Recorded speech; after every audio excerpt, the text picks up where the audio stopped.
Hello mga ians! Nandito na naman tayo for today's video. Magluluto ako ng gulaman. Una, tinunaw ko lang yan. 5 cups lang na water ang nilalagay ko. At pagkatapos maluto, nilalagay ko sa ref.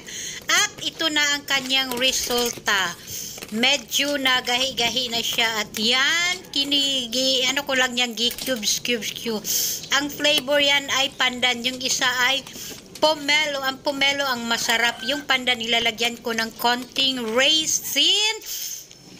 At ito naman ay kinumbine ko yung dalawang flavor. At pagkatapos yan, mekos lang tayo ng konti. At pagkatapos lalagyan din natin yan ng cream. Yung mura lang na cream kasi yung mas masarap yung yung mahal-mahal nga yung ibang klaseng cream, pero hindi natin kaya yon. Kaya ito lang tayo sa may mura. At yan, mekos lang tayo dyan. At pagkatapos lalagyan natin yan ng cream dinsada. At yung cream dinsada ay in-overnight ko lang yan sa refrigerator para naman medyo tumigas, kasi masarap yung medyo tigas-tigas yung cream. At yan, at kung gusto nyo magluto ng ganyang gulaman, kasi mura lang naman yung per pack ng gulaman. Ang pagpalit ko dyan sa yung pomelo nga flavor ay 15 pesos. At yung isa naman yung 12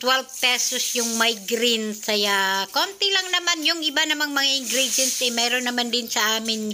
Gihipos lang na ako. O yan, i-flex lang natin yan ng konti. At yan, nilalagyan ko yan ng grahams, chocolate chips, at saka raisin, at saka peanut toasted ba yun? Yan, ang ganda na niya. At tapos naman yan, ihalo-halo natin yan para naman, at picturean pala natin yan para sa Facebook picture na ipopost ko. At yan, halu-haluin natin yan. At pagkatapos yan ay kakainin ko na, kasi tikman natin kung ano ang kanyang lasa. Pero natikman ko na yun sa una yun, kaya yun, masarap na yan.